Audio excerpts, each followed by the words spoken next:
먼저 저를 모르시는 분들을 위해 잠깐 자기소개부터 하겠습니다. 저는 6.25 전쟁 중 전남 나주에서 가난한 농부의 아들로 태어났습니다. 우여곡절 끝에 검정고시로 고등학교에 진학하고 76년에 전남대 상과대학을 졸업했습니다. 죄 가운데 방황하던 저를 주님께서 불쌍히 여기시고 박엘리야 선교사님을 통해 UBF에 인도하심으로 구원의 은혜를 덧입게 하시고 78년에 평신도 선교사로 미국에 파송하셨습니다. 피츠버그에서 8년간의 광야 훈련을 거쳐 펜실베니아 중부에 위치한 셰펀스버그 대학에서 교수 목자로 개척 역사를 섬기도록 축복하셨습니다. 금년 여름 교직에서 은퇴하고 지부 역사도 이갈렙 선교사님이 맡게 되어 제가 시간 여유를 갖고 말씀과 기도에 힘쓰도록 하십니다. 뒤돌아볼 때 한 가지 감사드리는 것은 하나님께서 항상 저에게 1:1 양을 맡겨주셨다는 것입니다. 지금까지 한 번도 양이 없었던 적은 없습니다. 이는 주님의 양을 섬기는 축복이었지만 그보다 이 죄인이 자기 문제에 집착하지 않고 양들의 문제를 통해 주님의 마음을 배울 수 있도록 도우신 하나님의 은혜였습니다. 제가 계속해서 주님의 형상을 닮아가는 삶을 살길 원합니다. 기도하겠습니다. 거룩하신 하나님, 이 가을 수양회를 허락하여 주셔서 감사합니다. 베드로전서 말씀을 통하여 귀한 동역자님들과 형제 자매님들이 큰 힘을 얻는 시간이 되게 축복하여 주셨기를 간절히 기도합니다. 이 부족한 죄인이 부족한 자를 쓰시는 하나님만 의지하여 일강 말씀을 섬길 수 있도록 주님께서 함께하여 주시옵소서. 예수님 이름으로 기도하였습니다. 아멘. 제1부 택하심 받은 나그네들에게. 베드로전서는 AD 64년경 네로 황제의 기독교 핍박이 시작된 시기에 쓰인 서신입니다. 1, 2절을 보면 베드로는 소아시아에 흩어져 있는 기독교인들에게 이 편지를 쓰고 있습니다. 그는 먼저 자신을 예수 그리스도의 사도라 소개합니다. 당시 교인들 중에 베드로를 모르는 분은 없었을 것입니다. 그래서 이 인사는 마치 마이크로소프트의 빌 게이츠가 자기 직원들에게 여러분, 저는 이 회사를 설립한 빌 게이츠입니다 라고 소개하는 것과 같습니다. 그러나 당시에는 자신을 예수의 제자로 밝히는 것은 목숨을 거는 행위였습니다.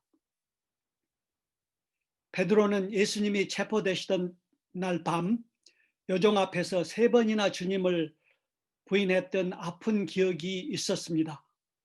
그러나 이제 부활의 예수님을 만난 그는 당당하게 예수 그리스도의 사도라 소개합니다.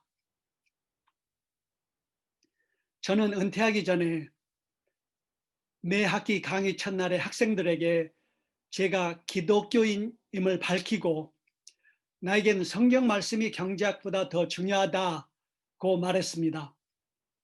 가끔 학생들이 저를 찾아와 그렇게 말하는 교수들이 많지 않은데 그렇게 말해줘서 고맙다 인사했습니다. 그중 몇 명은 저와 함께 말씀 공부를 했습니다. 얼마 전 광주를 방문했던 제시 형제도 그렇게 만났습니다. 물론 많은 학생들이 이런 저를 비웃고 거부합니다. 뒤에서 비난하기도 했습니다. 우리가 직장이나 학교에서 예수님의 제자임을 밝힐 때 이익보다 손해볼 때가 더 많습니다. 그리스도의 사도라 분명히 밝힌 베드로처럼 우리도 정체성을 분명히 해야 함을 배웁니다. 베드로는 본도, 갈라디아, 갑바도기아, 아시아와 비두니아에 흩어진 성도들을 격려하고자 이 편지를 썼습니다. 현재 터키에 위치한 지역들입니다. 베드로는 이들을 예수 그리스도의 피를 통해 택하심을 받은 나그네라 불렀습니다. 이들은 극심한 핍박을 피하고자 고향과 직장과 가족까지 떠나야 했습니다. 예수를 믿는다는 이유만으로 나그네가 되었습니다. 저는 얼마 전 갑바도기아를 방문할 기회가 있었습니다. 그곳에서 초대 성도들이 돌산에 굴을 파서 살았던 흔적을 보았습니다. 또한 지하에도 굴을 파서 수천 명이 살 수 있는 로마의 카라콤 같은 동굴 도시를 만들어 생존했습니다. 믿음을 지키려 했던 그들의 처절함을 피부로 느낄 수 있었습니다. 캄캄한 동굴에서 태어나서 일생을 어둠 속에 살다가 동굴에서 생을 마친 이들도 많았습니다. 요즘 코로나19 때문에 사람들이 많이 지치고 힘들어합니다. 두보라 선교사와 저 역시 오랫동안 방콕을 하며 집에만 갇혀 있다 보니 너무 답답합니다. 자유롭게 예배드리던 때가 그립고 손주들도 자주 만날 수 없어 힘들어합니다. 그러나 엄청난 핍박 가운데 믿음을 지킨 초대 성도들을 생각할 때 우리의 시험은 잠시의 근심에 불과함을 깨닫습니다. 그들은 단지 예수를 믿는다는 이유만으로 참혹한 핍박을 받았습니다. 원형 경기장에 끌려가서 맹수의 밥이 되기도 했습니다. 베드로 사도는 이 서신을 통해서 핍박 가운데서도 그들이 예수님의 피로 구원을 얻고 택하심을 받은 자임을 상기시켜서 핍박을 이기도록 권면하고 있습니다. 그들에게 은혜와 평강이 넘치도록 축복합니다. 우리들 역시 철로 역정의 나그네들입니다. 우리에겐 초대 성도들이 당했던 극심한 핍박은 없지만 믿음으로 살고자 할 때 외부나 내부에서 오는 어려움이 있습니다.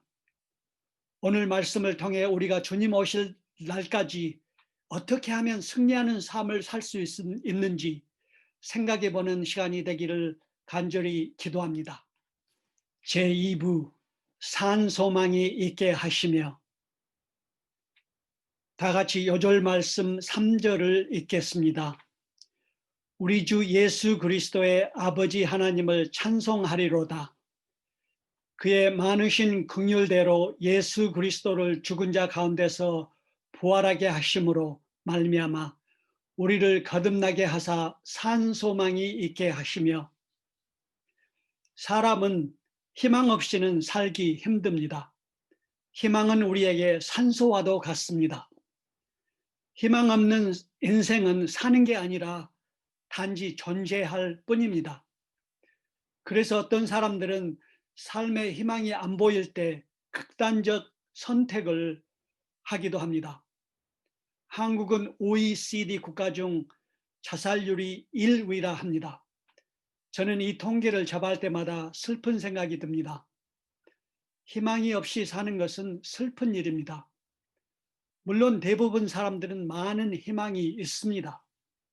결혼에 대한 희망, 직장에 대한 희망, 또 자녀들이 명문대학에 지나가는 희망 등등. 이는 모두 좋은 희망들입니다. 여러분이 이런 기도 제목을 갖고 계시다면 주님께서 축복하셔서 다 현실이 됐으면 합니다. 그러나 이런 희망들은 산 소망이 될 수는 없습니다. 죽은 소망입니다. 하늘나라에 들어갈 때 별로 쓸모가 없기 때문입니다. 그러면 산 소망은 어떻게 다릅니까? 3절과 4절을 보십시오. 우리 주 예수 그리스도의 아버지 하나님을 찬송하리로다. 그의 많으신 긍휼대로 예수 그리스도를 죽은 자 가운데서 부활하게 하심으로 말미암아 우리를 거듭나게 하사 산 소망이 있게 하시며, 썩지 않고 더럽지 않고 쉬하지 아니하는 유업을 있게 하시나니 곧 너희를 위하여 하늘에 간직하신 것이라.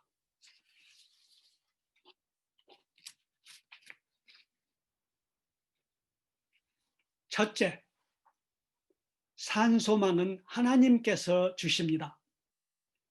산소망은 우리가 처한 현실에 의존하지 않습니다. 산소망은 우리 주 예수 그리스도의 아버지 하나님께서 주시기 때문입니다. 핍박 중에서도 산소망은 우리를 굳건히 붙들어줍니다. 산소망은 우리가 하나님 나라에 들어가 우리를 사랑하시는 예수님과 함께 영생을 누리는 엄청난 은혜입니다. 이 일을 하나님께서 우리 안에 시작하셨습니다. 또한 하나님께서 반드시 이루실 것입니다. 사도 바울이 빌립보서 1장 6절에서 말합니다. 너희 안에서 착한 일을 시작하신 이가 그리스도 예수의 날까지 이루실 줄을 우리는 확신하노라. 둘째, 산소망은 부활을 믿는 자에게 주어집니다. 예수님은 2000년 전 우리의 죄를 대신 지고 십자가에 매달려 돌아가셨습니다. 하나님의 뜻에 따라 사흘 후에 부활하셨습니다. 예수님의 부활은 복음의 핵심입니다. 산소망은 예수님의 십자가와 부활을 영접함으로 주 안에서 거듭나고 주님과 함께 살고자 결단하는 사람들에게 주어집니다. 이들에게는 부활은 이론이 아닙니다. 절대적으로 확신하는 하나님의 약속입니다. 셋째, 산소망은 썩지 않고 더럽지 않고 쇠하지 아니하는 유업입니다. 유업은 재산 상속을 의미하는 유산입니다. 여러분의 부모님이 많은 재산을 가지셨다면 유산을 이어받게 될 것입니다.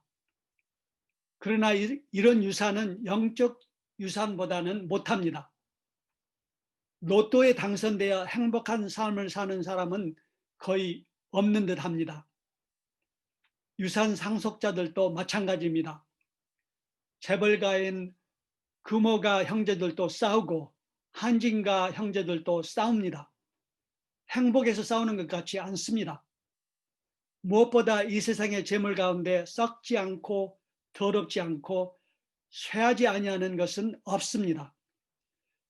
그러나 하나님이 주시는 유업은 다릅니다. 영원히 썩지 않고 더럽지 않고 쇠하지 아니합니다. 이 유업을 하나님께서 우리를 위하여 하늘에 간직하고 계십니다. 그날이 기다려집니다. 이 산소망을 어떻게 가질 수 있습니까? 하나님께서 주십니다. 영적으로 거듭난 자에게 주십니다.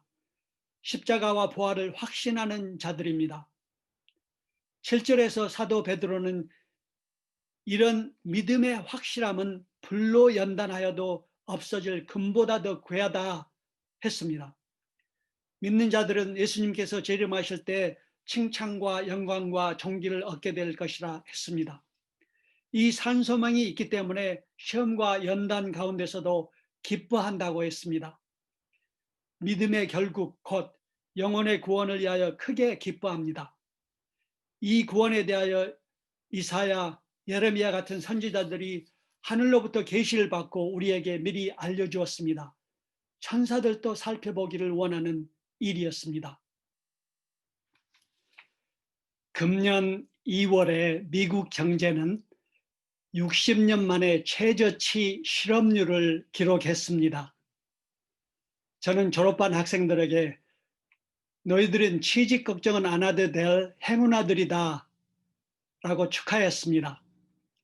그러나 코로나19는 한 달 만에 판도를 바꿔놨습니다. 평소에도 청년 실업이 큰 문제인 한국은 더 심각하리라 생각됩니다. 중학교부터 시작하여 매일 밤 늦게까지 입시 준비를 하여 대학을 들어가고 졸업을 했으면 좋은 결과만 기다리고 있어야 하는데 또 취업 준비생으로 고생해야 하는 현실에서 많은 젊은이들이 힘들어 할 것으로 생각됩니다. 이런 현실 속에서 사람들은 하나님을 찾기보다 이 땅에 소망을 두고 결국 썩어질 물질과 세상 영광을 위하여 살기 쉽습니다. 이들이 정말 필요한 것은 대기업의 직장보다 하나님이 주시는 산 소망입니다. 하나님의 자녀로 사느냐 아니면 세상 욕심을 따라서 사느냐 하는 선택이 중소기업 사원으로 사느냐 아니면 대기업 사원이 되느냐 하는 선택보다 몇 천 배, 몇 만 배 더 중요합니다. 미국 동부에 김여수아 선교사님이 계십니다. 지난 20년 동안 워싱턴 UBF에서 여러 제자들을 세운 훌륭한 분입니다. 하나님께서 메릴랜드 대학에 직장을 주셔서 시니어 프로그래머로 일했습니다. 아들의 대학 등록금 전액까지 면제되는 아주 좋은 직장이었습니다. 그는 동부에 있는 델라웨어 대학 개척의 방향을 받고 기도해 왔습니다.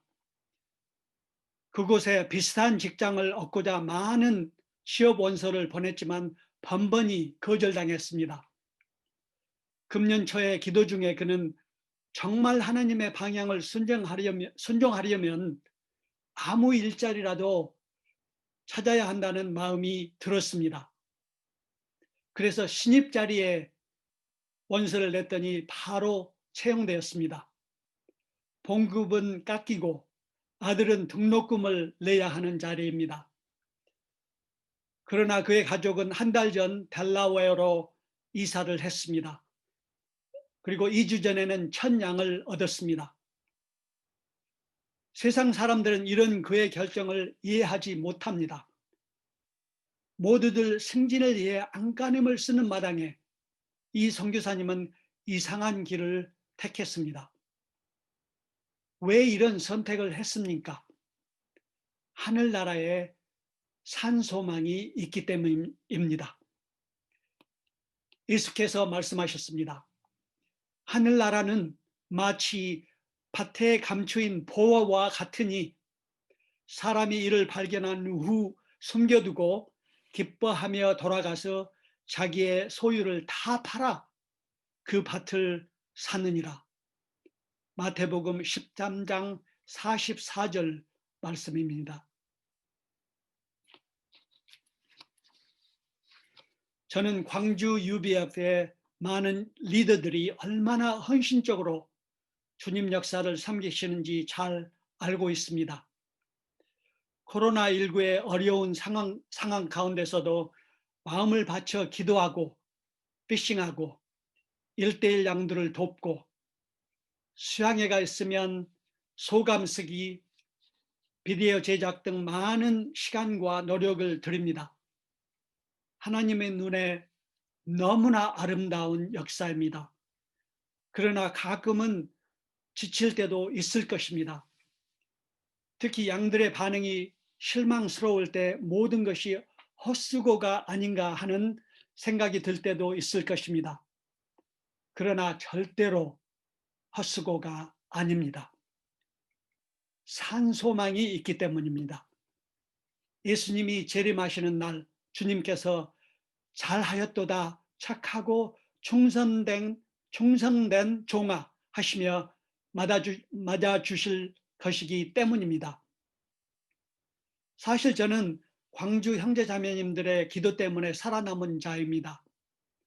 영적으로 어린 제가 선교사로 파송되어서 광야 훈련을 받고 있을 때 많은 기도 지원을 받았습니다. 그 은혜를 잊을 수 없습니다. 여러분들이 드리는 선교사님들을 위한 기도의 노동은 결코 헛되지 않습니다. 제가 산 증인입니다.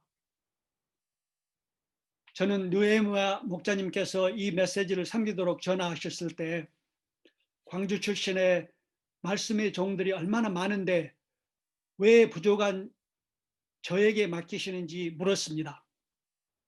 그런데 말씀을 준비하면서 저 같은 죄인이 썩어질 것을 버리고 산 소망을 갖도록 도우시는 하나님의 은혜인 것을 깨닫고 깊이 감사를 드렸습니다.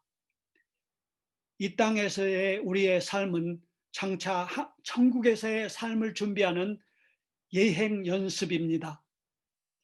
저와 여러분이 온전히 주님만 바라보며 하늘나라를 준비하는 삶을 살도록 성령께서 매일 인도하시기를 간절히 기도드립니다. 제3부 모든 행실에 거룩한 자가 되라. 13절과 14절을 보십시오. 그러므로 너의 마음의 허리를 동이고 근신하여 예수 그리스도께서 나타나실 때 너희에게 가져다 주실 은혜를 온전히 바랄지어다. 너희가 순종하는 자식처럼 전에 알지 못할 때에 따르던 너의 사욕을 본받지 말고. 우리 인생은 묘지나 화장터에서 끝나지 않습니다. 구원받은 자들은 하나님 나라에서 영생을, 주님의 사랑을 거절하는 사람들은 지옥의 불바다에서 영생을 살게 됩니다. 그래서 산 소망을 가진 우리는 이 세상을 아무렇게 살 수 없습니다. 천국을 준비하며 살아야 하기 때문입니다. 예수님을 만나기 전처럼 아무렇게 살아서는 안 됩니다. 예수 그리스도께서 나타나실 때까지 마음의 허리를 동이고 근신하며 살아야 합니다. 다 같이 15절과 16절 말씀을 읽겠습니다. 시작. 오직 너희를 부르신 거룩한 이처럼 너희도 모든 행실에 거룩한 자가 되라. 기록되었으되 내가 거룩하니 너희도 거룩할지어다 하셨느니라. 하나님 나라의 산 소망을 가진 우리는 모든 행실에 거룩한 자가 되어야 합니다. 여기서 거룩하다로 번역된 헬라어는 하기오스로서 원래 뜻이 구별되다, 다르다입니다. 산 소망을 가진 우리의 삶은 하나님을 모르는 세상 사람들의 삶과 구별돼야 합니다. 달라야 합니다.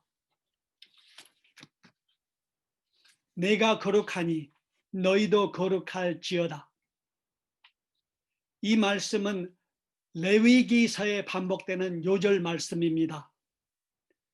레위기는 읽기가 쉽지 않은 책입니다. 초신자들이 성경 통독을 하고자 할 때 이 책에서 걸립니다. 창세기는 많은 이야기들이 있어서 재밌습니다. 출애굽기도 읽을만 합니다.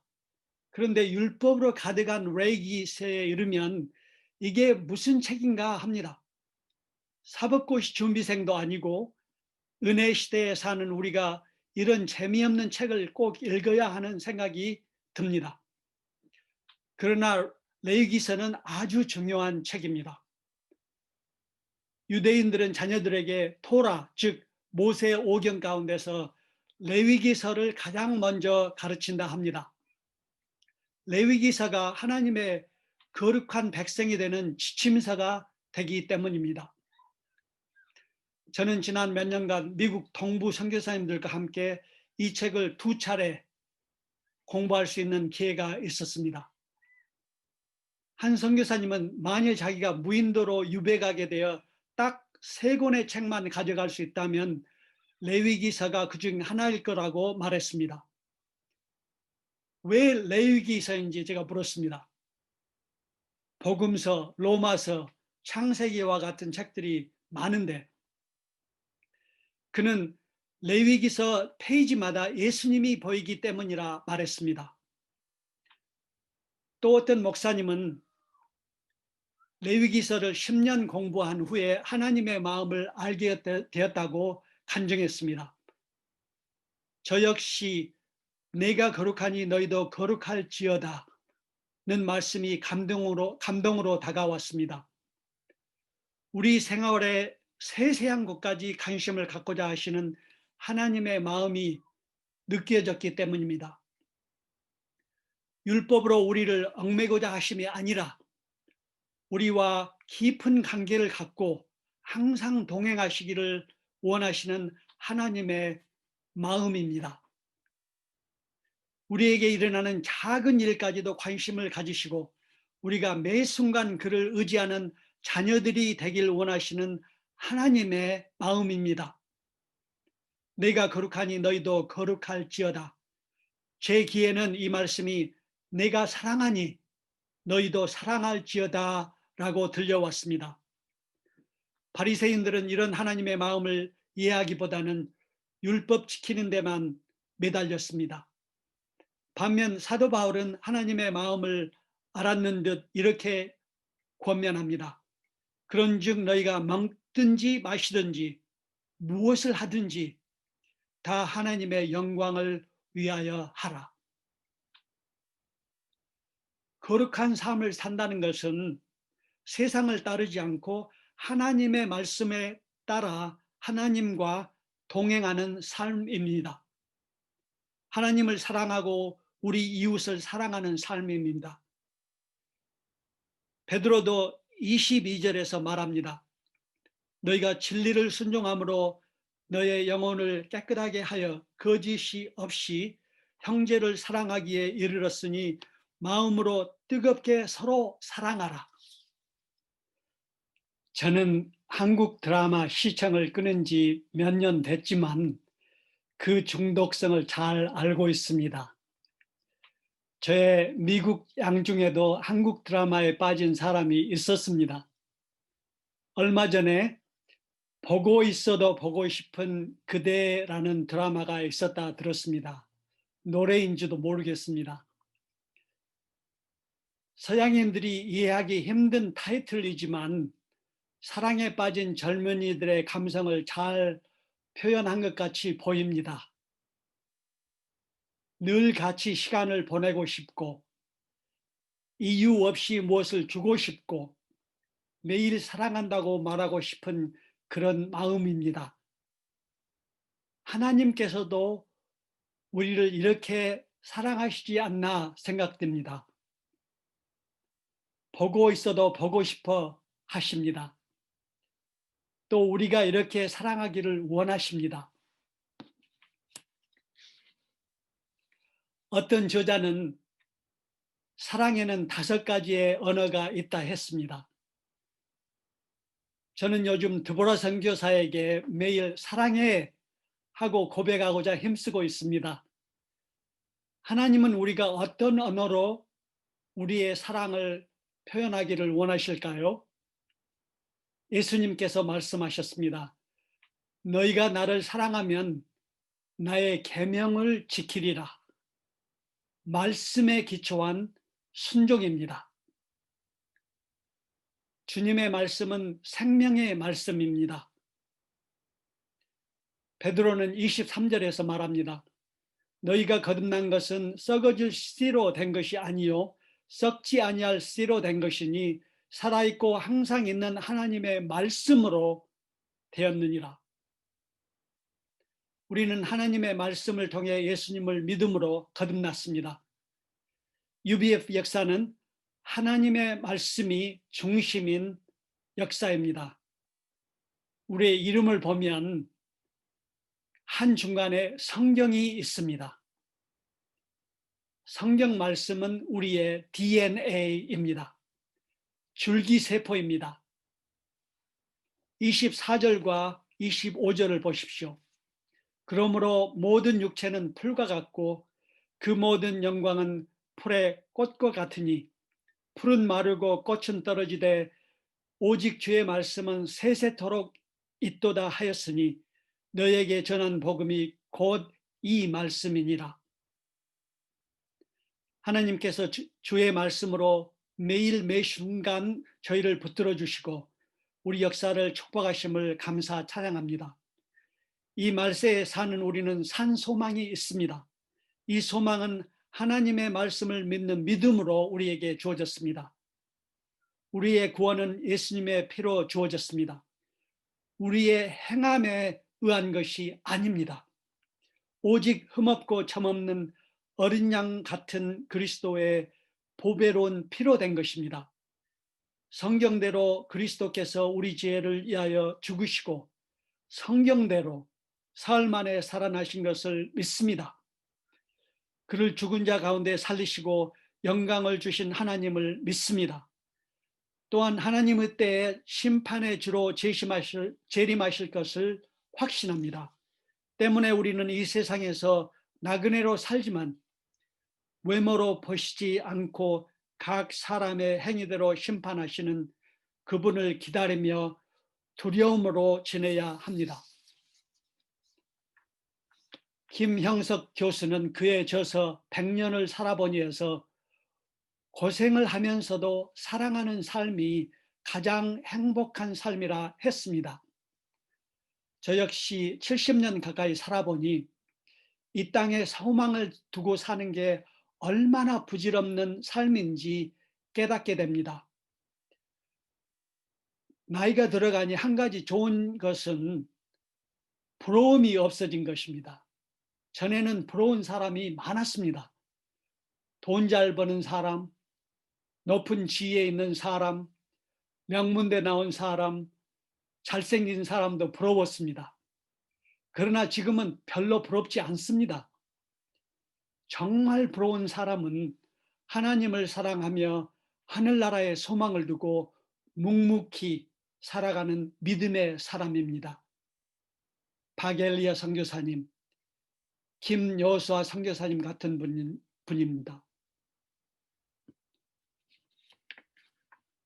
결론으로 우리는 하나님 나라를 향해 나아가는 나그네들입니다. 이 세상은 우리가 잠시 머물며 영생을 준비하는 곳입니다. 주님 역사를 섬기며 사는 것이 마냥 쉽지는 않지만 우리에겐 하나님께서 주신 산 소망이 있습니다. 천국에서 사랑하는 예수님과 영생을 누리는 소망입니다. 주님 오실 날까지 성령께서 함께 하셔서 저희 모두가 매일 주님과 동행하며 하나님을 사랑하고 양들을 사랑하는 거룩한 삶을 살게 도우시길 간절히 기도합니다. 다 함께 기도하겠습니다.